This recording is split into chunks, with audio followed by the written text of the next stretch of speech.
Moved the case of Rajiv Gandhi convicts to the apex court, says a congressman, says mass public support and political support could sway the judgment. After several media reports and court directives, Tamil Nadu Assembly bans manual scavenging. Assembly focuses on farmers today. Slew of SOPs for farmers and families. Jayalalitha launches the ID cards for farmers. DMK lashes out at the AIADMK land grab arrests, calls it an act of vengeance. Pujas, pandals and pandemonium is what residents of Thiruvanmiyur are complaining about. Launch complaint with the corporation. After a World Cup victory, Dhoni now inspires a Kollywood movie by none other than actor-producer Prakash Raj. Good evening, you're watching News Tonight with me Ashmit. Time now for the latest from across the country. The entire opposition and key Congress ally Trinamool reject the communal violence bill draft prepared by the Sonia Gandhi's NAC. The Prime Minister says it's time to upgrade and strengthen investigative agencies. The NIA and Delhi police meet on the High Court blasts. Talat Hamdani, a Pakistani American who lost her son on 9/11, speaks to NDTV about how she channeled her grief. NDTV learns that the BJP will give a respectable exit to corruption-tainted Chief Minister Nishank BC Khanduri, likely to be sworn in tomorrow. It's a money versus market face-off as Mani Shankar Iyer fires back after being charged with obstruction in the Commonwealth Games. How the YSR government in Andhra helped the Reddy brothers export iron ore in the name of a non-existent company. Despite the Congress losing the battle of perceptions over Anna, it's a student body, the NSUI, wrestles over the DU positions above ABABP. And Salman Khan talks about his surgery and how he would prefer to be Katrina's bodyguard. First up, in a move that comes after several media reports and court directives, the Tamil Nadu Assembly finally passed a resolution to ban manual scavenging. Now, NDTV Hindu had reported on various such instances where sewer lines and drains were being cleaned by employing manual labour. Now, such instances have sparked off outrage within members of civil society.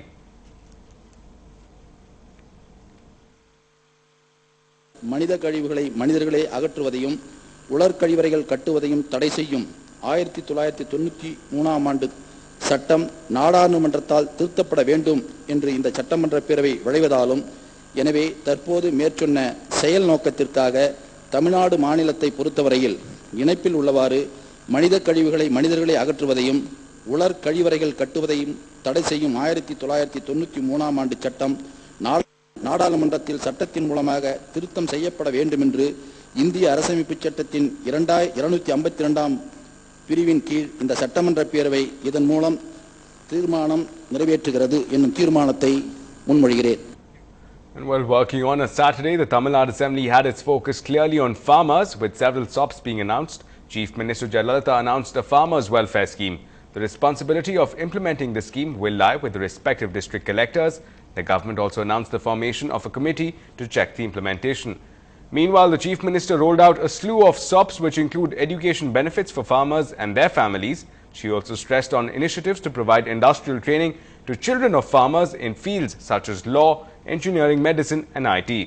Now, the government will also assure of compensations to the next of kin of farmers who die. Also, pregnant farmers will come under a delivery scheme. Under this delivery scheme, 42 maternity centres will be set up for collecting caesarean section with elective quality. The government also allocated 39 crores for setting up a new health centre. Now, 5 crores will be allotted for telemedicine as well. விவசாய தொழிலில் ஈடுபட்டுள்ள விவசாயிகள் மற்றும் விவசாய தொழிலாளர்கள் மற்றும் அவர்களது குடும்பத்தினருக்கு வாழ்நாள் முழுவதும் உறுதுணையாக இருக்கும் வகையில் புதிய விரிவுபடுத்தப்பட்ட சமூக பாதுகாப்பு திட்டம் ஒன்றை எனது தலைமையிலான அரசு செயல்படுத்த முடிவு செய்துள்ளது என்பதை மகிழ்ச்சியுடன் தெரிவித்துக் கொள்கிறேன். இந்த புதிய திட்டம் முதலமைச்சரின் உழவர் பாதுகாப்பு திட்டம் என்று அழைக்கப்படும். இந்த திட்டத்தின் கீழ் 2.5 ஏக்கருக்கு மேற்படாத நஞ்சை நிலம் அல்லது 5 ஏக்கருக்கு மேற்படாத புஞ்சை நிலம் முதலியவற்றை உடமையாக கொண்டு அந்த நிலத்தில் நேரடியாக பயிர் செய்யும் 18 வயது முதல் 65 வயதிற்குட்பட்ட குறு மற்றும் சிறு விவசாயிகள் மற்றும் விவசாயம் சார்ந்த தொழிலில் ஊதியத்திற்காகவோ அல்லது குத்தகை அடிப்படையிலோ ஈடுபட்டுள்ள 18 முதல் 65 வயது வரை உள்ள அனைத்து விவசாய குத்தகைதாரர்கள், தொழிலாளர்கள் மற்றும் இவர்களை சார்ந்து வாழும் குடும்ப உறுப்பினர்கள் ஆகியோர் பயனடைவர். தற்போது மாநிலத்தில் உள்ள 1589 ஆரம்ப சுகாதார நிலையங்களில் 1539 ஆரம்ப சுகாதார நிலையங்கள் 24 மணி நேரமும் சுகாதார சேவை அளிக்கக்கூடிய வகையில் செயல்பட்டு வருகின்றன. எஞ்சியுள்ள 50 ஆரம்ப சுகாதார நிலையங்களும் 24 மணி நேரமும் செயல்படும் வகையில் விரைவில் மாற்றி அமைக்கப்படும். தரம் உயர்த்தப்பட்ட 283 ஆரம்ப சுகாதார நிலையங்களில் முன்பே நிர்ணயம் செய்யப்பட்ட சிசேரியன் அறுவை சிகிச்சை, அதாவது எலெக்டிவ் சிசேரியன் செய்வதற்கான வசதிகள் உள்ளன. திடீரென்று அவசரமாக சிசேரியன் அறுவை சிகிச்சை செய்யும் வசதி கிராமப்புறங்களில் இல்லை. இதனை நீக்கும் வகையில் முதற்கட்டமாக 42 தாய் சேய் நல மையங்கள் ஏற்படுத்தப்படும் என்பதை மகிழ்ச்சியுடன் தெரிவித்துக் கொள்கிறேன். Well, a Congress party cadre from Tamil Nadu has approached the Supreme Court for shifting the cases of those accused in the Rajiv Gandhi assassination case. The petition says that the atmosphere in the Madras High Court is not conducive for hearing the case. Now, the Madras High Court had stayed the execution of Sandan Murugan and Perari Valan, who were convicted and sentenced to death in the Rajiv Gandhi assassination case. Now, they had approached the High Court after their mercy petitions were rejected by the President. Now, the petition says that during the hearing in the case in the Madras High Court, over 5,000 supporters had gathered inside and outside the court campus and were interfering with the judicial functions and also disturbed the proceedings. The petition cited how a mob gathered inside the court raised slogans supporting the 3 convicts. Now, the petition also says that some political leaders are supporting the convicts and it may influence and interfere with the judicial function, and to ensure free and fair justice, the case should be transferred to the Supreme Court. In other updates now, the DMK continuing with its agitation in the assembly staged yet another walkout today. Now, this was the 3rd walkout within a week's time, which also includes an instance of the DMK MLAs being evicted. In keeping with the week-long tradition, the MLAs walked out after the recitation of the Tirukural. சட்டமன்றத்தில் முன்னுக்கு பின் முரணாகவும் உண்மைக்கு மாறாகவும் அமைச்சர் பெருமக்கள் பேசுவது பதிவு செய்து வாடிக்கையாக வைத்திருக்கிறார்கள். குறிப்பாக சொல்ல வேண்டும் என்று சொன்னால், இன்றைய தினம் முரசொலி பத்திரிகை படித்தால் உங்களுக்கு தெரியும், தலைவர் கலைஞரே குறிப்பிட்டிருக்கிறார். உதாரணத்திற்கு மாண்புமிகு அமைச்சர் சண்முகம் அவர்கள் தன்னுடைய துறையின் சார்பாக கொடுக்கப்பட்டிருக்கிற கொள்கை விளக்க புத்தகத்தில் தலைவர் கலைஞருடைய கொள்கையில் என்னென்னலாம் சொல்லப்பட்டதோ அவைகளெல்லாம் தன்னுடைய கொள்கை விளக்க புத்தகத்தில் பட்டியலிட்டிருக்கிறார்கள். ஆனால் சட்டமன்றத்திலே பேசுகிற பொழுது தலைவர் கலைஞர் ஆட்சியில் எதுவுமே செய்யவில்லை என்று அவரே பேசுகிறார்.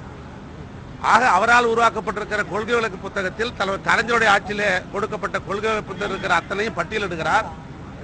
ஆனால் சட்டமன்றத்திலே பேசுகிற பொழுது கலைஞர் ஆட்சி எது நடைபெறுகிறார். இதுதான் நாங்கள் முன்னுக்கு பின் முரண் என்று நாங்கள் சொல்லுகிறோம். உண்மைக்கு மாறாக பேசுகிறார் என்று சொல்லுகிறார்கள்.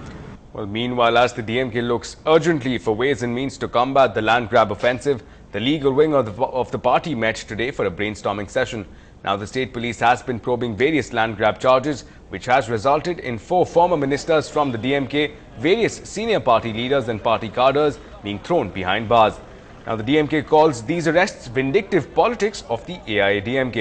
However, the Chief Minister has insisted that the state police is investigating over 8,000 genuine complaints from people with no political affiliations. Our advocates were asked to fight the false cases foisted against of the senior members of the DMK party, and most of these cases the government is acting in a vengeance, that they are not filing all the complaints together, filing FIR for all the complaints together, but they are waiting for a person to get a bail on one charge, and then when he comes out, they are voicing another case, registering an FIR on another case, and once again arresting. This shows the sick-mindedness of this government. So we wanted this to be expressed in the courts of law and see that justice is done. Sir, also most of the cases which are civil in nature are converted as criminal cases by a false complaint received from those who sold the land. In fact, those who have sold the land were threatened to give complaint against these people. So it is an attack on the offensive on those people who have sold the land, and also on the DMK senior members of the DMK party. And some updates from the Rajiv Gandhi assassination case. One of the convicts, Nalini Sriharan, met her husband Murugan, who is also a convict in the assassination case. Now, they met in the Vellore jail after an entire year.